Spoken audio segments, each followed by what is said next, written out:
inmates from the overcrowded Whatcom County Jail. Last month, the Whatcom County Council approved a $1.2 million contract with Snohomish County that would let it use up to 45 If you live in beds Seattle, the you might know there's facility. a hot. But the Bellingham Herald reports the Snohomish County executive and the sheriff said they're worried about the liability they'd assume and their staffing shortages. The department's bureau chief of corrections says they're currently down 42 deputies. You're listening to KUOW News.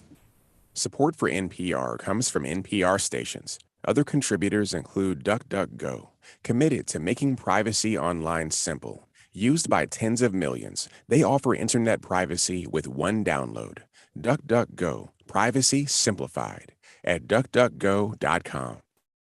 Welcome to Friday. Welcome to September. Welcome to Week in Review. I'm Bill Radke. I think you'd like to hear what happened this week from people who know. So we've assembled some of those people, nice people too. Seattle Times senior investigative reporter Patrick Malone. Welcome back, Patrick. Hi, Bill.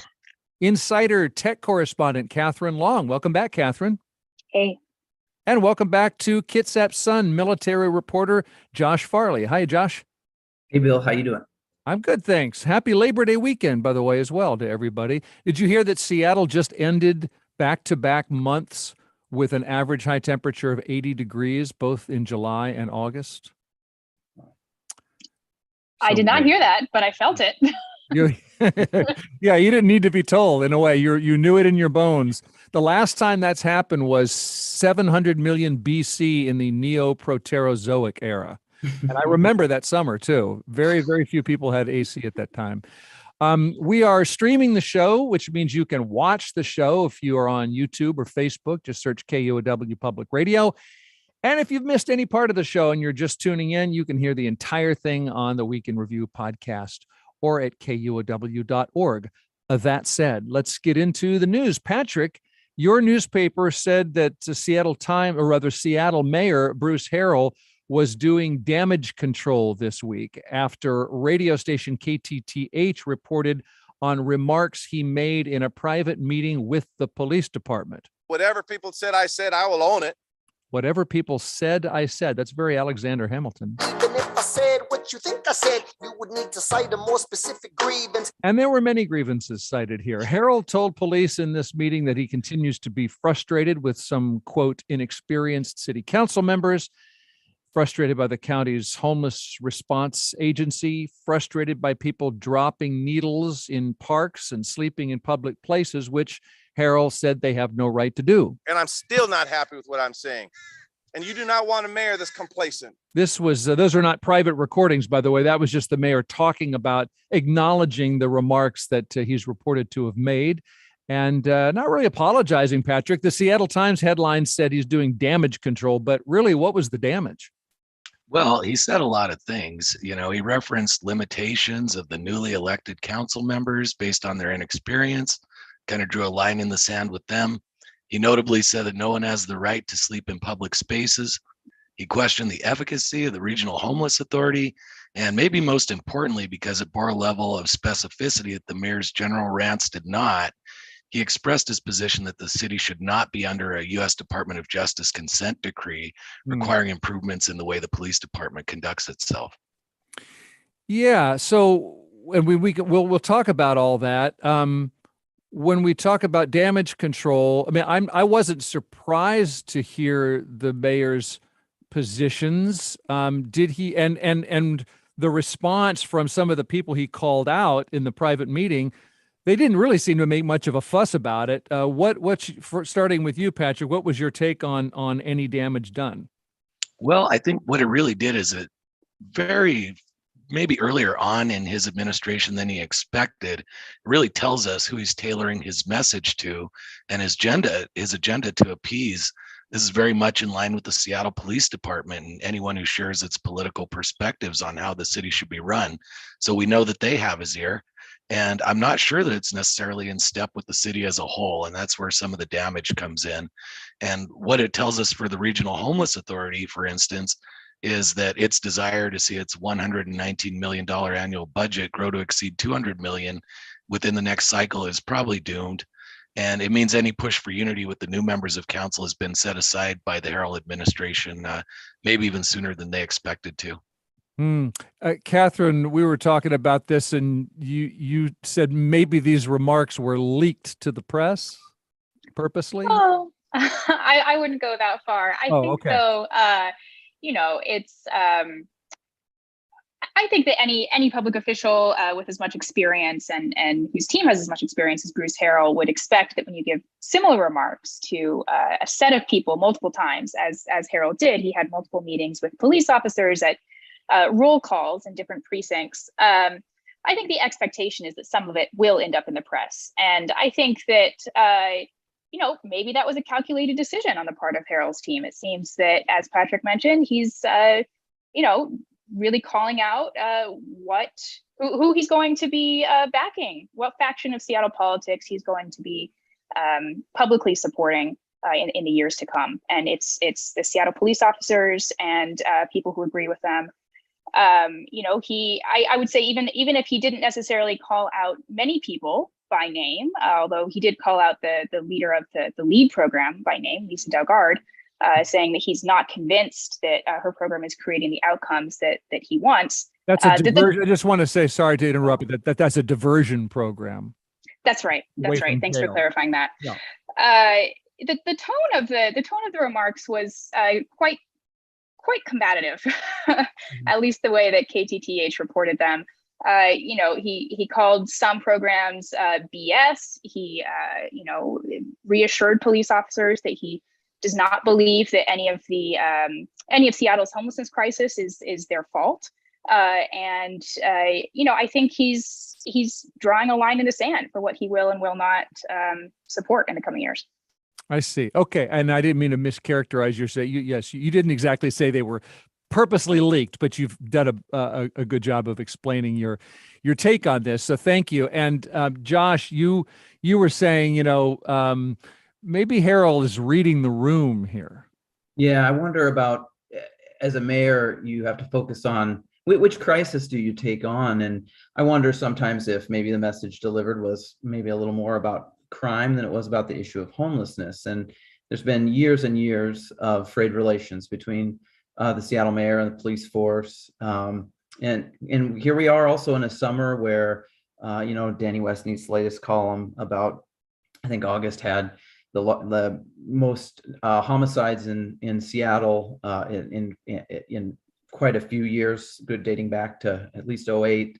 And that's kind of a sad reality here, right? Because it's not like, homelessness is a tragedy. It's not criminal. Yet I think people instantly make that connection. And I wonder if the candor, if how candid the mayor was being in these remarks, that there maybe is a bid to establish some trust, kind of make that bridge, if that's even possible. So back to you, Patrick. These comments from the mayor they're very clearly very interesting to insiders and to journalists. A listener might be wondering, okay, but what does any of this mean for policy? Why should I be interested in this kind of back and forth? Well, one thing that certainly is going to be a practical effect of his remarks is the relationship with council. And that does potentially undermine some of his, maybe even his own policy objectives. If he can't get things through council, or if council can't get the mayor to sign off on things, then accomplishing a lot of policy objectives is going to be very difficult. And I think also it's very notable that one of the practical effects that could result from these remarks is abandonment of the DOJ consent decree with the police department. And let's just remind people that this is a police department that came under fresh scrutiny for the force it used against citizens during the demonstrations of 2020. It had members present at the insurrection of the US Capitol as it was beginning. And their own statistics show grave disparities in use of force against communities of color. They haven't even done a great job of even tracking that, but the little bit they have shows really poor results. So if that movement in particular gets the traction that Harrell seems to want, it could turn loose the police department to abandon steps it's made toward progress at a really inappropriate moment. One more before we leave this topic. we said in passing that Mayor Harrell was critical of the King County Regional Homelessness Authority, which gets most of its money from the city of Seattle. And it's not the first time I've heard him say words to the effect of, what are they doing with their money? And that did make me wonder, could that lead to actual policy change if it signals that the mayor is not going to keep sending more money? I don't want to overstate that, but does anyone think that the mayor has the power and the interest in not contributing so much to the countywide homelessness response? And also, what does he want from that agency that he's not getting? Anybody have a thought about that? Well, I do think that there's been sort of an appetite throughout Seattle to know why the homelessness crisis has become so intractable despite seemingly constant growth in spending to combat it. So as far as things that constituents might be interested in getting to the bottom of, it's that. But does cutting funding get us there? I think we really need to know. I think what we all, journalists and citizens alike, is what are we getting for that money? And if that's the question, it's a sensible question. If it's just we're going to withhold the money without much thought about it, I think then that's the different story. Yeah. Okay, well, we'll watch that develop. The mayor also this week has been talking about his new plan for the city's parks and playfields, and that's got to get approved by the council. We'll see how well they're working together. We'll follow all that stuff. I'm going to put a pause on that topic for now on the week in review and move to an example of a backlash when it comes to the topic of homelessness and people living on the streets. And that backlash is something we can see if you've seen these big cement blocks along some streets in mostly Georgetown, Soto, Ballard. You'll see businesses bringing in these, you can't tell who did it, but there are concrete blocks to block the parking spots so that people can't park RVs there. Now, while parking in a spot for more than 3 days is illegal, so are the cement blocks. They're illegal too. But the head of the Soto Business Improvement Area, Erin Goodman, says she can understand why businesses are doing that. If you have a situation where you've had an RV and you've had a buildup of rats and you're being told by the health department that your food handling permit is at risk because of the situation outside of your building that you've been begging the city to help you with for months, I would understand. Katherine, the city has not fined anyone for putting these blocks out front. Do you suspect that's related to the mayor saying no one has a right to sleep in a public space? I think they're certainly connected. I don't know if they're directly connected. But when I think about the parking enforcement, so last October, Seattle announced that it would once again make people move their cars if they've been parked in the same place for more than 3 days. I think about what one resident of an RV told Seattle Times reporter Amanda Zhou, who's been covering this issue very closely. He said that the parking enforcement creates a tsunami of panic and fear because he's afraid of losing everything. He's afraid of losing his home, his property, his tools. We saw, last week that in one Delridge street where there was formerly an RV encampment that was then swept and nearby businesses replaced the parking on that street with eco blocks. The eco blocks were removed. They were placed there illegally, and now they're going to be replaced with a bike lane that will again prevent RVs from parking there. The situation is, just one more symptom of the intractable homelessness crisis in Seattle, and it's hitting our most vulnerable residents the hardest, as it always does. Yeah, that case in Delridge, Patrick, with this business was the Nucor Steel. They admitted, yeah, we put the blocks there, and now the blocks so the city's removing them or having them removed, but they're going to put in a bike lane. Is that rewarding a business for placing concrete blocks out front? I guess we just have to kind of see what's the effect going to be. Is a bike lane going to deter RVs?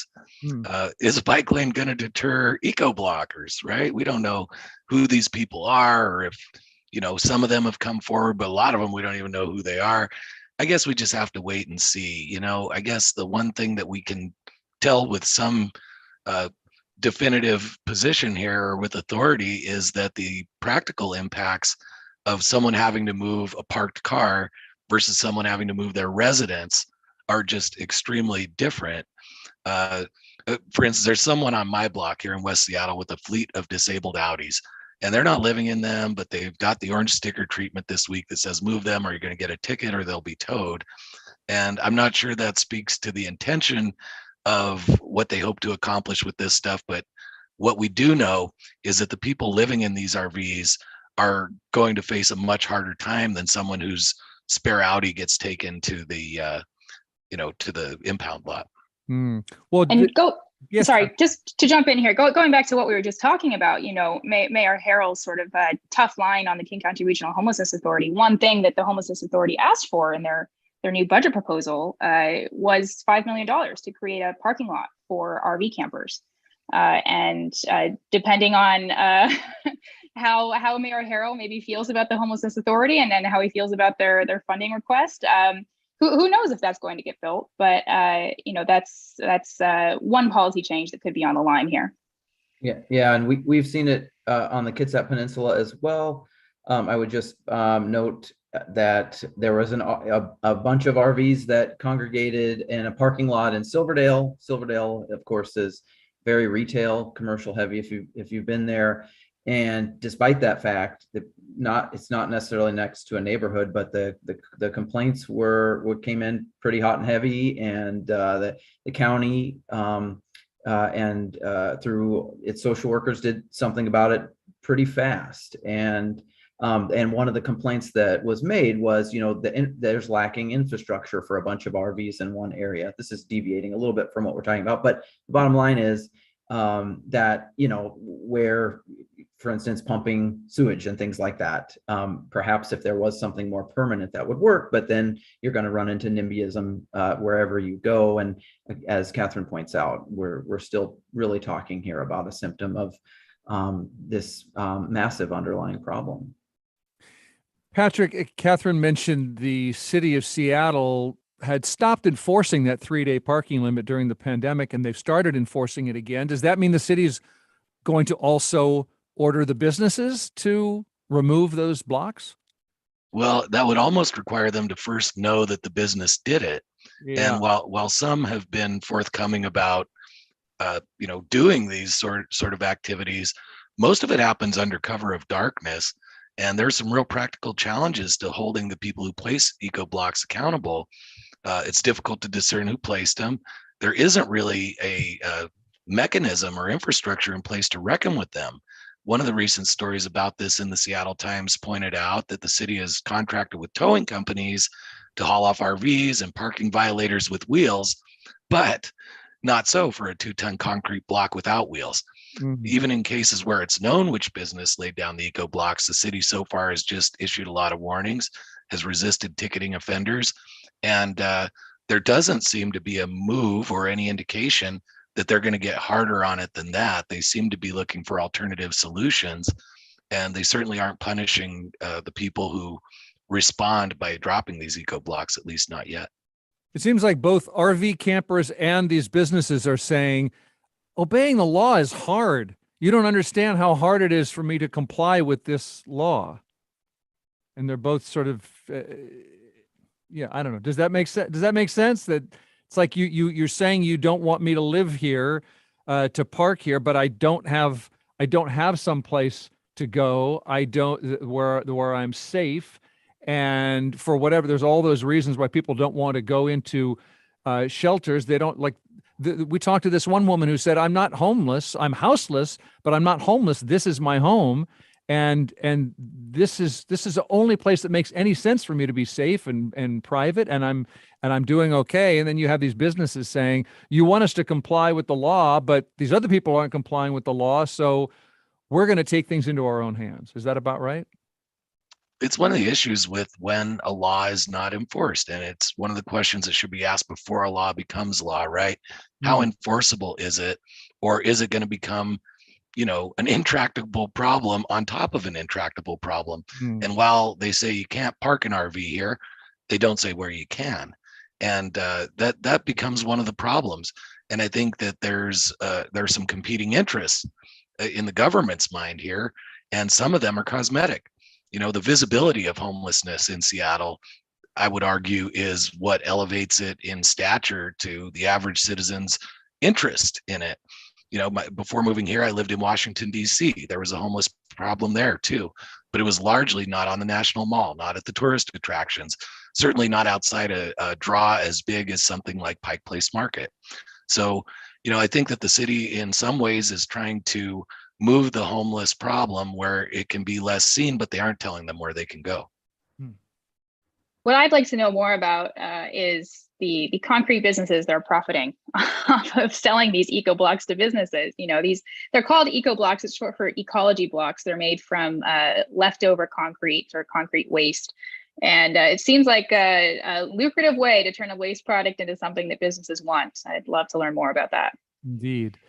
Well, even if the city did get police officers or firefighters to remove the blocks, that might just mean even more overtime. We will explain that story to you in a moment, but we're going to have to charge you time and a half for it. That's coming up right after a break here on Week in Review.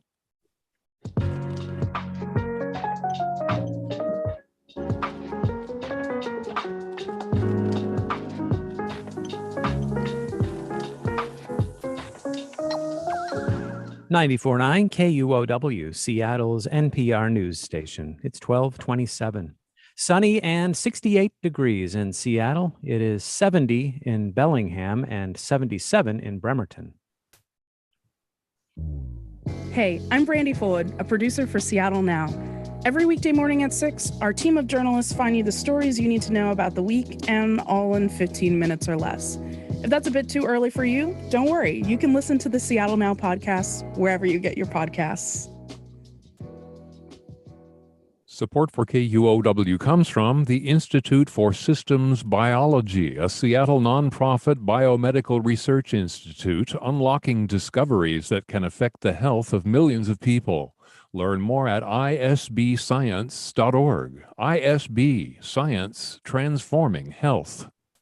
This is KUOW's Week in Review. I'm Bill Radke, and you're getting caught up on the week with Kitsap Sun's Josh Farley, with Insider reporter and tech correspondent Katherine Long, and Patrick Malone is here from the Seattle Times. Patrick, the Times reports that some Seattle police, firefighters, city light employees are making hundreds of thousands of dollars a year just in overtime, which does not seem ideal. What is happening? Well, let's tell you how much they're making to sort of get started here. But one firefighter that my colleague Daniel Gilbert identified in this story hauled in more than $400,000 last year by logging a ton of overtime. 4 others at the fire department exceeded $350,000 in gross pay from the city, and 4 Seattle Light employees made close to $400,000. So, this is 2+ times what a member of Congress makes, just to frame, we're trying to say how important these positions are. But 5 Seattle police officers were paid close to $250,000 last year. And these are folks that are claiming 1,000 to 2,000 hours in overtime a year. One department employee at the police department worked 1.5 times more overtime than he did standard time, measured at 40 hours a week. So it creates a bunch of questions, not all of them fiscal. Some of them have to be about these 48-hour shifts that they're working back to back. How much useful work are we getting from these people in their second 24-hour shift? And we're spending this exorbitant amount of money on it. Yeah, I would bring up the fact that this is not necessarily a new problem in terms of firefighting, in terms of some of these kinds of emergency response jobs and public works, et cetera, in city, county governments, et cetera. I wrote a story, this was probably 15 years ago now, but looking at a huge surge in overtime on the peninsula And one of the things I learned about was this idea of dynamic versus static staffing. Static being that you essentially hire people for the workload that you have, and you make sure that they can cover all the hours. With dynamic staffing, maybe you don't hire as many people, because think about how much retirement costs, how much healthcare costs, all of these things that you have to pay for with each new hire. Whereas if you have the same hire, but only paying them overtime to work double the job, you actually end up saving some money. I'm not saying that that is happening here, but I will say that this is something that's relied upon frequently, I think, particularly in emergency response, because of the fact that there actually can be some cost savings. I want to touch on the point that Josh just made about this not being a new problem. Daniel Gilbert at the Seattle Times has been reporting on this with regards to SPD and Seattle Fire for years now. I remember a 2019 story he did showing that a SPD officer earned nearly $415,000, a hefty chunk of that through overtime, including shifts where he claimed to work more than 24 hours in a day. And I recall at the time that was pegged largely to an inefficient and paper-based system for recording overtime.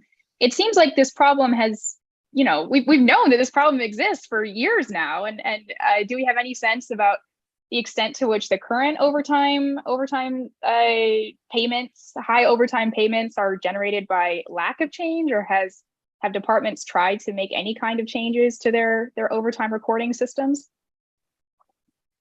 I think that certainly right now, I think what we're looking at is sort of a problem economy-wide, right? I mean, since the pandemic, our labor force in America is frankly just smaller. So every agency, no matter what you're looking at, whether it's fast food, the post office, et cetera, everybody is kind of in this situation. The issue, I think, with fire departments, and as we may talk about corrections officers, police officers, is these are not low-skilled jobs. These are folks that have to have a ton of training, months, typically years of work to go in. And I would point out the ferry system is also sort of in this same boat. Yeah, there's a lot made to the vaccine mandates. We lost some workforce there, but there's also just the fact of COVID, of the pandemic, I met so many people, whether you're a nurse, a nursing shortage. I mean, there's a huge one right there. You met so many people, bus drivers, on and on. Right. And who just kind of said, to hell with it. I'm kind of done, if it's going to go like this, if they were worried about the virus, if whatever the case may be, if they were working a little bit later than they would have, there was a cliff that I think that happened. And I think that the fire department in Seattle and fire departments across the state and country, as well as in other industries, are all dealing with this. You make a really great point, Josh. And in the case of the Seattle Fire Department, which is going through a lot of hiring right now, because they did lose about 100 firefighters in the 9 months since their vaccine requirement took effect. Those were not just related to that, but there were retirements, resignations, termination, and some who took extended leave over the vaccine requirement to challenge it. There are 100 vacancies, and it takes a very long time to fill those, as Josh pointed out. So there's a lag in getting those recruits on duty because of the prolonged academy process. And in response to this, the Seattle Fire Department also relaxed rules allowing certain newer employees to work overtime when they had been prohibited from it in the past. So that's actually doing the opposite of driving down overtime. It's creating a new population within there that can fill those hours while they wait for this lag in training. Patrick, in the case of Seattle, Josh referred to reasons why there actually might be a kind of cost savings if you get it right. But Katherine also referred to this wonky system where it's not only is it's a paper system in some case for reporting and tracking overtime, and in some cases it's a mix of paper and electronic forms, which, whether it's accidental or graft, I'm not saying, but it would be easy to get cases where people are double reporting, and that it's either difficult to or sort of easy to be lax about really policing this overtime. So I'm I guess I'm wondering, I'm putting myself in the shoes of a listener who might wonder, okay, this overtime, is it a cost savings or is it, it's not, but all these reasons we mentioned, the pandemic, the vaccines, the on and on and on, this is a huge cost problem structurally, or is this a scam where workers and supervisors are sort of looking the other way and the taxpayers getting soaked? The short answer is yes to all of the above, or maybe, because what we really need is a thorough audit by the state or the city to better understand how all these factors that are sort of commingling, especially with the new developments, is an age-old problem, exacerbated by the COVID pandemic. What's driving these staffing struggles in the government services arena? And perhaps more importantly, whether investing in more full-time staff would significantly curtail all this spending or not. I'd imagine there's an appetite for that type of information in the public, but what's preventing it? It would certainly not be popular with public employees unions, but it's the kind of strict analysis that we're lacking and why we have more questions than we do answers. Yeah, and I would say too, of perhaps, well, really of paramount importance here is not just the dollars going out the door, but the service that's being provided. And I don't just mean, if somebody has a heart attack and you have somebody who's been on shift for 2 days straight, do you worry about what's going to happen in that situation? But also the burnout to someone who is living that life of, not everybody is super thrilled about drawing a bunch of overtime shifts. I work in a city with a shipyard that when the Navy doesn't make its timeliness for getting overhauls completed, I can tell you that there's a lot of people at the shipyard on Saturdays and Sundays getting that work done, and it wears on you, and it's hard. It's hard work. You don't know what to expect from a shift, and so I think that management has to really worry about burnout, and also, of course, the people themselves, that we don't want to run these people into the ground. Yeah, that's fair. That's fair. Good point. Thanks for that, Josh. Okay, let's put a pause on that. Actually, understaffing also plays a role in our next topic. And listeners, we are about to discuss something that I know can be hard, especially for some of you to hear. I didn't want to just spring that on you. The topic here is suicide, Patrick. The Seattle Times has been reporting on a relatively high rate of suicides in Seattle jails. How many deaths have there been, and why do you think this is happening? Well, speaking specifically of suicides, we've had 5 in the past 2 calendar years, and this one's not even finished yet. 4 of them this year alone at the King County Jail in downtown Seattle. So it's difficult to answer with any authority, considering that I can't speak to the factors driving suicides in other places about why it is higher here.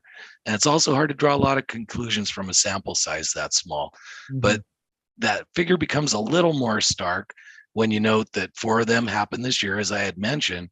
But even those numbers show that the rate of suicide in Seattle's main jail exceeds the 49 per 100,000, inmates in jails nationally over the preceding decade. So there are some ways experts familiar with this phenomenon say that threats of suicide could be reduced here.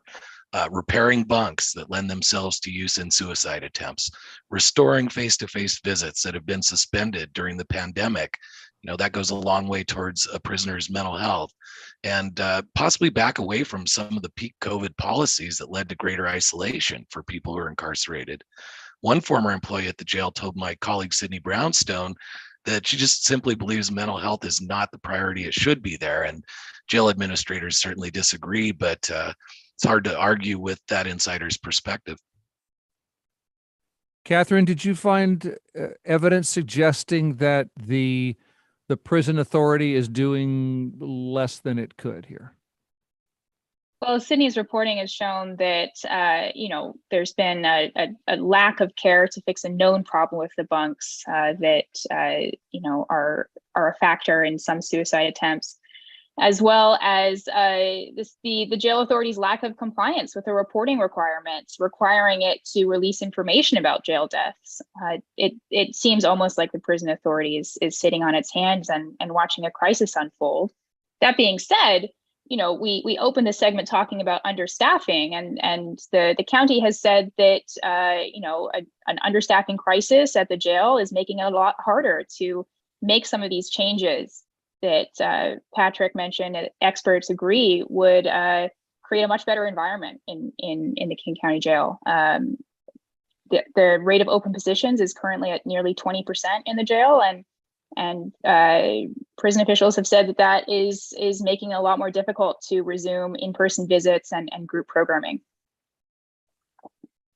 Yeah, there's this sense of, I got a sense from Sydney's reporting of loneliness and despair and isolation that becomes even worse with some of these cutbacks and pandemic measures. I guess before we leave this topic, I try to imagine questions listeners might have, and we've spent so much time talking again today about understaffing and sort of mixing that with pandemic response. Does anybody have any thoughts about whether these reasons for shortages and delays and understaffing and overtime and on are that this is temporary? Those are for temporary reasons, and we're going to eventually not be talking so much about understaffing. You always have a tension with taxpayers and funding government programs. Any thoughts on what we should be thinking about this? Just a shortage in, it seems like, almost everything these days. Yeah, I see this as somewhat of a short-term thing. I think we lived through this is an extraordinary time with the pandemic, and I do think that we're starting to see, again, to pick on one of our local agencies here, the Washington State Ferries. That there's only half the service they used to have on the Seattle-Bremerton run there. But they're talking about now, okay, we're getting people in the pipeline. We're doing things a little bit differently. And so I do think that it's somewhat short term. I think long term, once we start to look that way with this particular issue, that was also, I would point to the Seattle Times reporting on this, is that Dow Constantine, the King County executive, has talked about the idea of maybe it's time, this facility just generally is just antiquated. It's time to time to look long term at what, and I liked in the Times reporting comparing it to the facility in Kent, and I think it was in Kent. Yeah, the mailing center. There have not been any suicides. Nor mailing. Yeah. And so this idea of maybe looking at a modern facility, maybe it's time for that. Something from the 80s isn't going to cut it anymore. Of course, the realities of construction in Seattle of such a plan probably are daunting, but the clock is ticking, and obviously this is a broader issue, but the Fed is signaling interest rate hikes, so maybe they should get on that, because borrowing costs are probably going to go up for everyone, including governments. But maybe it's time to start thinking long term too. I have to also question the political will to get things done that improve matters for a population that isn't as sympathetic as some.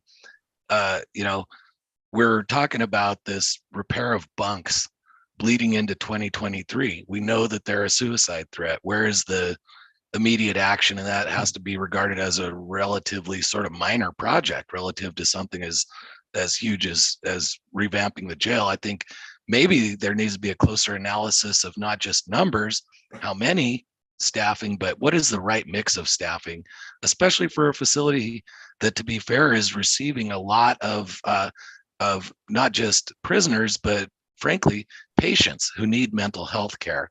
And, getting that mix right is going to be critical as well.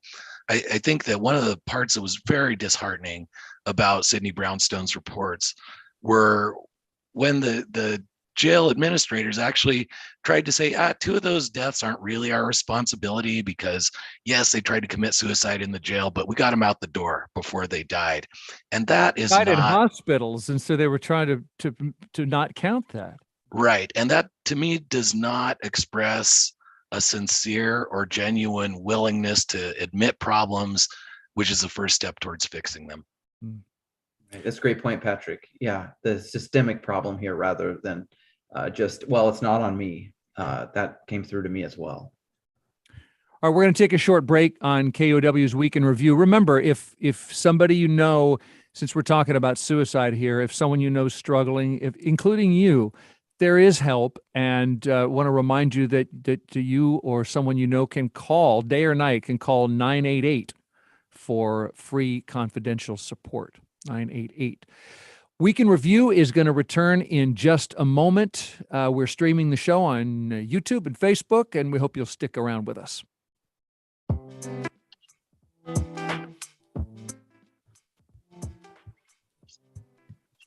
94.9 KUOW Seattle. It's 12:46. And stay with us into the 1 o'clock hour for BBC NewsHour. Here's a preview. I'm Ben James, host of BBC NewsHour. On today's programme, Argentina's vice president survives what appears to be an assassination attempt. We'll explain what we know. And the G7 proposes a price cap for Russian oil. How much of an impact would it have? Those stories and a whole lot more. BBC NewsHour begins this afternoon at 1 o'clock, right after Week in Review. Hi, I'm Shinyi Pai, host of KUOW's new podcast, The Blue Suit. Join me for a special live event as we explore commonplace objects and the people who transform them into something remarkable. That's September 7th at McCall Hall's Neshome Family Lecture Hall in Seattle. Find out more at kuow.org/events. Support for KUOW comes from The Art of Banksy Without Limits, bringing the world of Banksy's street art to life. Open in downtown Seattle now through September 11th. Tickets at artofbanksy.com. On KUOW's Week in Review, you're getting caught up on the week. From Kitsap Sun's military reporter Josh Farley and the Seattle Times senior investigative reporter Patrick Malone, and from Insider, tech correspondent Katherine Long. Katherine, Insider has reported on some departures at Microsoft, departures of senior women leaders and departures of some bosses who've been accused of treating women unfairly, in some cases accused of sexual misconduct. Will you tell us what's going on? Yeah, so this story really starts back in 2014 when Satya Nadella took over as CEO from Steve Ballmer. Nadella promised to create a new, friendlier Microsoft to really change some of the company's culture that had allowed what he called, quote, talented jerks to flourish among Microsoft executives.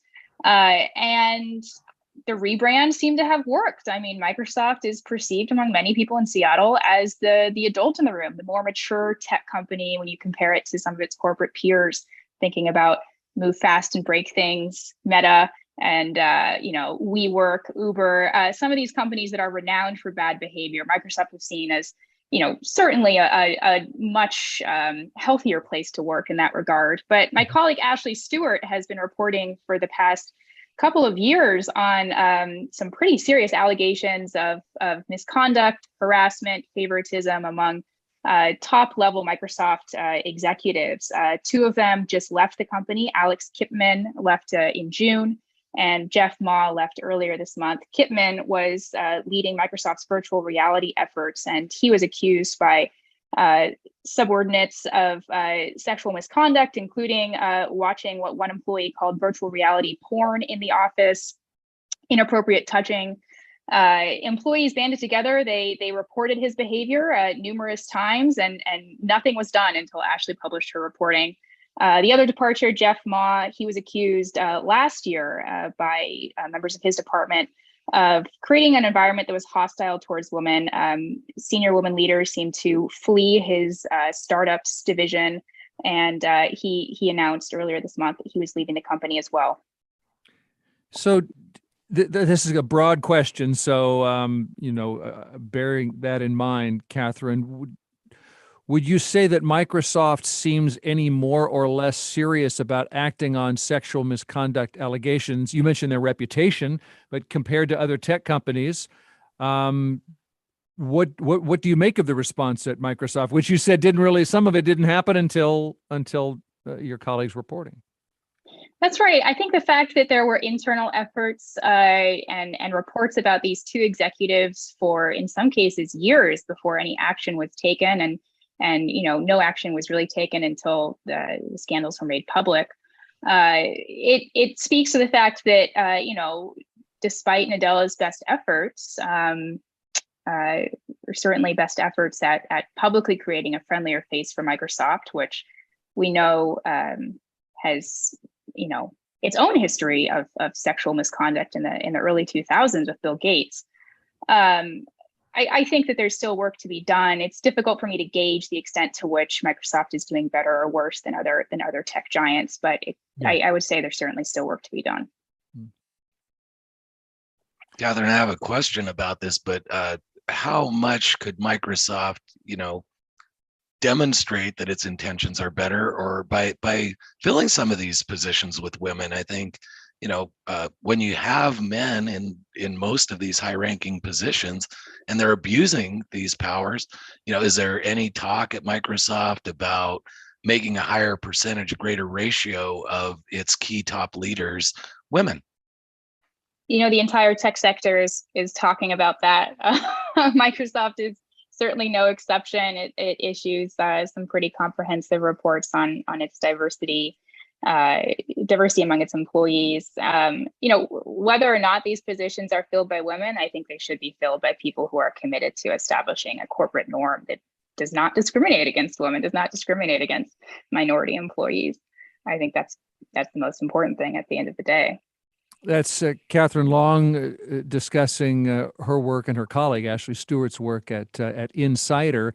As we head toward the end of another week in review, I want to check in on some work. Josh, you're in Kitsap County, and you have been reporting on mildew, sir. What is happening to the trees? Yeah, well, I can bounce this right back at you on the UW campus, because it was there a few years ago that some scientists started to notice this whitish hue forming on big leaf maples, one of our most beloved trees here in the Pacific Northwest, hugely important for riparian habitats, streams. And they noticed this and they started tracking it, and they figured out it was a kind of fungus. It is spreading incredibly rapidly for reasons unknown. It has been here on the North American continent, they found, even dating back to as far back as 1938. So it's not new. They think it came from Europe, and they don't know what it means for the tree long term, but we're pretty certain it's not good. Anything that takes your water, your nutrients away, your sugar, these things are not good. They're not for the long-term health. And coupled with climate change, there's already been some research done with regard to the big leaf maple. Essentially, the too much heat damages its immune system. So these trees that are really precious are really under attack here. And it comes at a time when also scientists at UW are looking at ways of tapping into their sap, which has proven a somewhat burgeoning industry. If you do some Googling, you'll find some fine purveyors here in the Northwest of big leaf maple syrup, not unlike the sugar maples back east. It's a little different tasting, but a way to make that crop a little more popular. And then this happens. So we don't know is the bottom line long term what's going to happen for the species. Josh, I want your review of the big leaf maple syrup. How does it taste? How does it compare? Should we all be putting it on our pancakes? Good. I personally really liked it. We have a couple people here that are doing it in Kitsap. I know up and down the Western Washington, there's some folks that are tapping into the trees. I hate to do this, but I'm going to use the word earthy, which is pretty much like a death sentence, right? That probably turned you off to it. Earthy and gamey. Earthy and gamey, exactly. Yeah. No, it's I would say it tastes a little more. It has a little more of a vanilla edge to it. I see the next big thing. I always thought that if some kind of big leaf maple glaze, I could see that on the menu at a top-notch restaurant and on Puget Sound. I think that could definitely become popular. It's like earthy but out of this world, right? There you go. Right, earthy, but out of this world. Briefly, can anything be done to help our big leaf maples? Don't right now, not a lot. It spreads so rapidly. If you are, a gardener, not to take, Cisco Morris's tunes here or anything, but if you have what's that? Oh la la. Oh la la, right. Yes. If you're a gardener, if you have this, there are ways of, essentially fungicide. You can get rid of it if it's on one of your trees. But I mean, imagine as a species, think of when you're trail hiking anywhere, how plentiful these trees are. Mm-hmm. So the short answer is there's not really anything. Reminds me a little bit of the green crab discussion that's been, of course, happening. The green crabs are invading here, which I know, Bill, is a topic that's been discussed on Week in Review. Absolutely. How are we doing with the green crab battle? Eat it was one thing I heard. You can eat it. Oregon actually established it as a recreational fishery. Washington it looks like is not going to do that, but it's not great. They think that being the scientists, Washington Department of Fish and Wildlife, they think they can at least control the green crab a little bit better in local waters here in the Salish Sea, because they come to and from through the Strait of Juan de Fuca, which gives, essentially makes it possible to control smaller populations by targeting for eradication. Whereas on the coast, there's not really much we can do. If the green crabs are going to proliferate, it seems like, from what I'm hearing, they're going to be here, unfortunately, because they do great damage to our habitat. So. Okay. Speaking of things, so we've talked about big leaf maple syrup and green crabs, and finally, I want to leave us with something to smile about, as we do at the end of the show. Starbucks getting a new CEO. Howard Schultz is stepping down again, and the new guy is Lakshman Narasimhan, who most recently led the beautifully named British company Reckitt, makers of Woolite, Clearasil, Lysol, and the infant formula Enfamil, which is surprisingly good with coffee. If they're out of oat milk, I like to get the iced brown sugar Enfamil espresso. I don't recommend the Lysol spice latte. It's earthy, or gamey, as I guess you would say. It didn't work. It just didn't work. Narasimhan joins the Starbucks in October, starts as CEO next spring. Anything you want to leave listeners with, a ray of hope, something to smile about?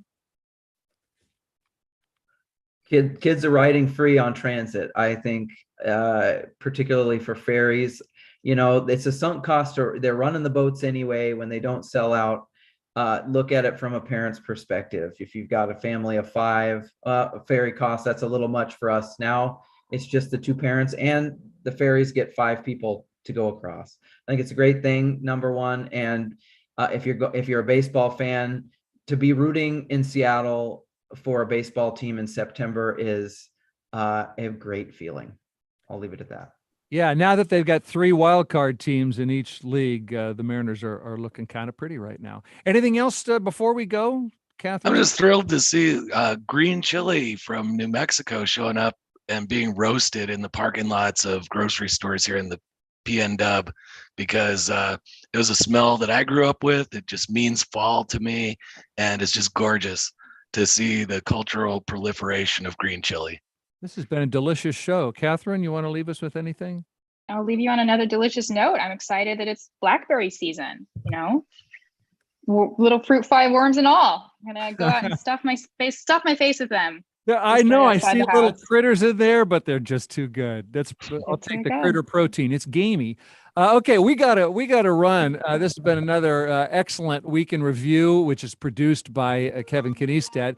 And our panelists this week: Kitsap Suns, Josh Farley; Insiders, Katherine Long; and the Seattle Times, Patrick Malone. Thanks everybody for being on the show this week. Thanks, Bill. Thanks, Bill. Great to see you all. I can see you because of social media and live streaming help from Tio Popescu and Juan Pablo Chiquiza. Thanks for listening. I'm Bill Radke, and we'll see you next week.